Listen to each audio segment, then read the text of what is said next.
Good evening বন্ধুরা। আজ গোপুসোনার মুখ দর্শনের মধ্যে দিয়ে সন্ধ্যা 7টা থেকে আমি আমার ব্লগটা শুরু করলাম। এখন আছি অপেক্ষায়, কার জন্য? ভাই আসবে গো, আজকে অনেক দিন পরে আসছে। আর এই দেখো বলতে বলতে চলে এসেছে। এ মা, কাশি সিরাপ নিয়ে? না গো, কাশি সিরাপ নিয়ে এসেছে তারও একটা কারণ আছে। আমার সোনায় একটু কাশি হয়েছে, বুঝলে।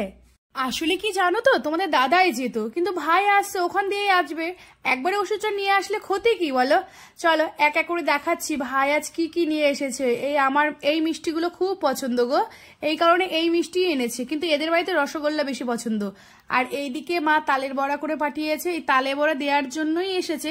তাছাড়াও একটা কারণ ছিল, আমার শাশুড়ি মার শরীর খারাপ না, ওই একবারে দেখেও যাবে তাই। আর এইদিকে কচুর শাক, এই কচুর শাকগুলো আমাদের এখানে পাওয়া যায় না। কি অদ্ভুত না, কচুর শাক নিয়ে এসেছে। হ্যাঁ গো, আমি শাক খেতে ভালোবাসি গো। আর এইদিকে এনেছে তাল। এটা কি, আমরা তো তাল গুলানি না কি বলি, অনেকে আবার ভালোবাসা বলে তালের ক্ষীর। আর জানো তো বন্ধুরা, আমার মা না জিনিস পাঠানোর সময় একদম পরিমাণটা বুঝবে না, একটু লিমিটেশন কর। আসলে আমাদের বাড়িতে না এইগুলো মানে খুব একটা পছন্দ করে না কেউ। এরা মানে অন্য টাইপের খাবারগুলো বেশি খায়, মানে মাছে ভাতে বাঙালি এরা, বুঝলে। আর আমার বাড়িতে না খুব পিঠে পায়েস চলে, তো ওরা খায় বলে ভাবি কি সবারই ভালো লাগে। আর এই দিকে আমি কুমড়ো শাক পাঠাতে বলেছিলাম, পাঠিয়েছে। আমাদের গাছের না, মনে হয় জেঠিমা বাড়ি থেকে নিয়ে এসছে।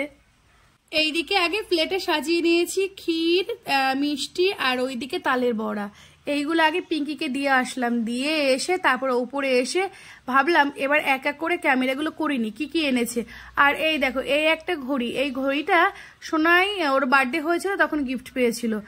আর এবার মা একটা বেডশিট পাঠিয়েছে, এই আবির কালারের না, মানে এই কি রঙিন চাদর যেটাকে বলা হয়, কি হোলি চাদর, হ্যাঁ হ্যাঁ হোলি চাদর। এই চাদরগুলো আমার খুব ভালো লাগে। এর আগেও একটা দিয়েছিল, কিন্তু সেটা খাটে ছোট হয়ে গেছে। আবার একটা পাঠিয়েছে, খুব ভালো করেছে। সামনে পুজো আসছে গো, লাগবেই লাগবে। আর এইদিকে রাতে এখন চিকেন করছি ভাইয়ের জন্য, চিকেন করব আর পরোটা করব। ভাই আবার বললো আজকে আর ভাত খাবো না রে। আমি বললাম ঠিক আছে তাহলে লুচি করবো। বলুন না, লুচিও করতে হবে না। আমি তাহলে ঠিক আছে, রুটি খাবি, এর থেকে একটু পরোটা করে দিই। আর সাথে মিষ্টি আছে, চিকেন আর পরোটা আর মিষ্টি দিয়ে দেবো। তোমরা যে দৃশ্যগুলো দেখছো, এটা 23 তারিখ শুক্রবারে শুট করা হয়েছে। আচ্ছা, আর একটা কথা বলি, আমার ব্লগটা যদি ভালো লাগে, যারা ইউটিউব থেকে দেখছো তারা একটু চ্যানেলটিকে সাবস্ক্রাইব করো, আর যারা ফেসবুক থেকে দেখছো তারা একটু ফলো করে দিও। আর যদি ভালো লাগে আর একটু, তাহলে একটা শেয়ার করো। গুড মর্নিং, সেই সাথে অনেক অনেক ভালোবাসা ও বড়দের প্রণাম জানিয়ে আজকের ব্লগটা শুরু করছি। আজকে বারটা শনিবার আর 24 তারিখ। আর সকাল থেকে দেখো বৃষ্টি শুরু হয়ে গেছে। চলো এখন তো বেরিয়ে পড়েছি, আজ সোনার রেজাল্ট, তাই বেরিয়ে পড়েছি। আর দেখো চারিদিকে কি বৃষ্টি, বৃষ্টির মধ্যে বাইকে যাওয়া খুবই কষ্টকর। কিছুক্ষণ আগের দৃশ্য দেখে বুঝতেই পেরেছো যে সিন শিফট হয়ে পরের দিনে চলে এসেছে। এখন প্রায় কটা বাজে, 7:35 মতো বাজে, অথচ আমাদের 7:40-এর মধ্যে স্কুলে পৌঁছাতে হবে। এখান থেকে স্কুলটা বেশি দূর না বাইকে, তবু কি বলতো, বৃষ্টি হচ্ছে না, চারিদিকে জল জমেছে। আর এই সময় জোরে বাইক চালালে মানে পড়ে যাওয়ার সম্ভাবনা তো খুবই বেশি। আমরা এখন বেরিয়ে পড়েছি, ছাতা নিয়েছি, রেইনকোট একটা আছে বুঝলে, দুটো নেই, সেই কারণে একটাও নেইনি। আমার কর্তা আবার নেয় না, না না বলে নিলে দুটো নেব নালে একটা। হ্যাঁ তুমি ভিজে ভিজে যাবে, আমি রেইনকোট পরে চালাবো, ভালো লাগে না। আর এই দেখো, এবার বলতে বলতেই পৌঁছে গেছি মদনপুর স্টেশন। আর মদনপুর স্টেশনে আসলে রেলগেট পড়বেই। এবার চলেও গেছিলাম, চলে যাওয়ার পরে স্কুলে মেয়ের রেজাল্ট দেখেছি। রেজাল্টটা গতবারের থেকে এবার একটু ভালো হয়েছে, কিন্তু আরও একটু ভালো করা উচিত। মনটা খুব একটা ভালো নয়, মুখটা কালো দেখেই বুঝতে পারছো। এবার মার্কেটের দিকে যাচ্ছি।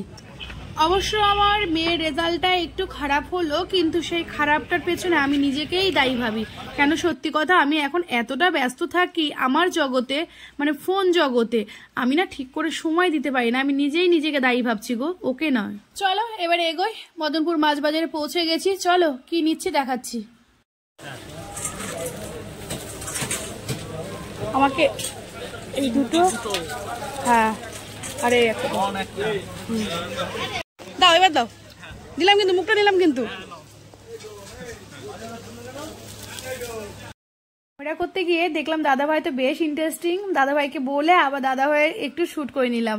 আর দাদাভাইয়ের হাসিটা দেখেছো? এই দাদাভাইটা হচ্ছে, নামটা হচ্ছে সমীর দাস, ঠিক বলছি তো? আসলে কি বলতো, মদনপুরে গেলেই ওনার দোকান থেকে ব্রেড নেওয়া হয়। আর এবার চলে আসলাম গো এবার চলে এসেছি মাছের দোকানে, আর আমি এখান থেকেই মাছ নিই। আরে আমরা তো বেশি চিংড়ি খাই জানো, চিংড়ি আর পাবদা, কিন্তু নেওয়ার ইচ্ছে ছিল গলদা চিংড়ি বুঝলে, রবিবারের জন্য। শনিবারে তো নিরামিষ খাবো। আর এইদিকে দেখলাম ছোট ছোট ইলিশ, এই ইলিশগুলো 550 টাকা করে কিলো বলছিল, আর ওটা 600। পাবদা নিলাম না, নিলাম একটা ভোলা মাছ নিয়ে কেটে পরিষ্কার করে এবার নিয়ে বাড়ির দিকে এগোচ্ছি গো। মনটা একটু খারাপ আছে, কিন্তু মন খারাপ করে বসে থাকা আর হেরে যাওয়া মেয়ে এই সীমানা। একটা জিনিসই মাথায় করছি যে না, ঠিক করে রুটিনটা ঠিক করব, মেয়েটাকে শক্ত করে ধরতে হবে। যেহেতু সামনেই পুজো, আর পুজোর সময় পড়াশোনা খুব কম হয়, এবার ভালো করে ধরে রেজাল্টটা ভালো করতেই হবে। তারপরে আমার কর্তা বলল চলো, মঞ্জিনী স্কুলে গেছে, এই মাত্র মাল দিয়ে গেল। বললাম তাহলে চলো, ওর জন্যই কিছু নিয়ে যাই, এর আগে বলেছিল। আর ও আবার এখানকার পেস্ট্রিগুলো খেতে ভালোবাসে, আমিও ভালোবাসি অবশ্য, ও বাসে তাই না। আর এই দেখো এখনো ঠিকঠাক করে সব সাজানো হয়নি, আগের মালগুলোই তোমাদের দেখাচ্ছি, নতুনগুলো এখনো ওপেন করা হয়নি। এখানে এসেও দাদাভাই বলল তুমি দুপুরে আসবে, সুন্দর করে তাহলে শ্যুট করতে পারবে। আমি বলছি ঠিক আছে। আর আমি নিয়েছি এই ফ্রুট কেকটা, এই কেকগুলো চায়ের সাথে সন্ধ্যায় খুব ভালো লাগে খেতে, আমরা সন্ধ্যার সময় চায়ের সাথে এই কেকটা খাই গো। আমার কর্তামশাই না এই আমি তেলে ভাজা খাই এইগুলো পছন্দ করে না, এইসব না খেয়ে এইগুলো খাও না, এইগুলো খাও ভালো। এবার দুজনে গাড়িতে চাপলাম, বাড়ির উদ্দেশ্যে রওনা হলাম। কত গল্প আমাদের, সেই গল্প শুরু করে দিলাম। আর আমি যেদিনই শ্যুট করি সেদিনই হাতে ধরে শ্যুট করি, হ্যাঁ ট্রাইপড ব্যবহার করি না। তাই আমার কর্তা বললো হাত থেকে ফোনটা পড়ুক, আর কিনে দেবো না আমি। কি বলতো, আমার না সত্যি কথা বাইরে গিয়ে না ওই ট্রাইপড দিয়ে না শ্যুট করাটা বিশাল লজ্জা লাগে, এখনো লজ্জা লাগে গো। পুরনো হয়ে গেলাম কিন্তু লজ্জাটা এখনো ভাঙলো না। আর এই তো গল্প করতে করতে কিছু জিনিসপত্র নিয়ে, সব তো দেখাতে পারলাম না, চলে এসেছি আমার বাড়ির সামনে। এখন 9:40 মতো বাজে, বাড়ি পৌঁছে গেছি। আর গিয়ে দেখবো আমার কন্যা এখনো ঘুম থেকে ওঠেনি। চলো এবার ওপরে যাই। উপরে গিয়ে আর কি কাজ, ফ্রেশ ট্রেশ হলাম, তারপরে ওইদিকে চাটা বসিয়ে দিয়েছি। আর এই দিকে ভাবলাম যে এই দুটো পেস্ট্রি নিয়েছি, এই পেস্ট্রিগুলোই আমরা বেশি খাই। এর আগেও কিন্তু ভিডিও করেছি তাই না গো, মনে আছে? যারা প্রতিদিন দেখো তাদের কিন্তু মনে থাকবে। আরে আমার এই ম্যাঙ্গো ফ্লেভার আমার মেয়েরও ভালো লাগে, আমারও ভালো লাগে। ওখানে দুটো পেস্ট্রি নিয়েছি, একটা গুল্লু বাবুর, একটা আমার।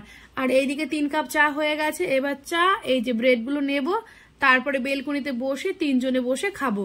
আর মেয়ের অবশ্য এখন কটা বাজে, এই প্রায় 10:05 মতো বেজে গেছে। এখন চাটা নিয়ে তো বসলাম, দেখলেই তো চা নিয়ে আসলাম। আর চাটা সবসময় বেলকুনিতেই খায়, আর সন্ধ্যার সময় একটু ঘরে খাওয়া হয়। কিন্তু এখন আর ভালো লাগছে না গো বেশি কথা বলতে, অনেকটাই ব্লগটা করেছি, আর খুব একটা লং ব্লগ করিও না, মানে আমার মনে হয় তোমরা তাহলে খুব বিরক্ত হয়ে যাবে।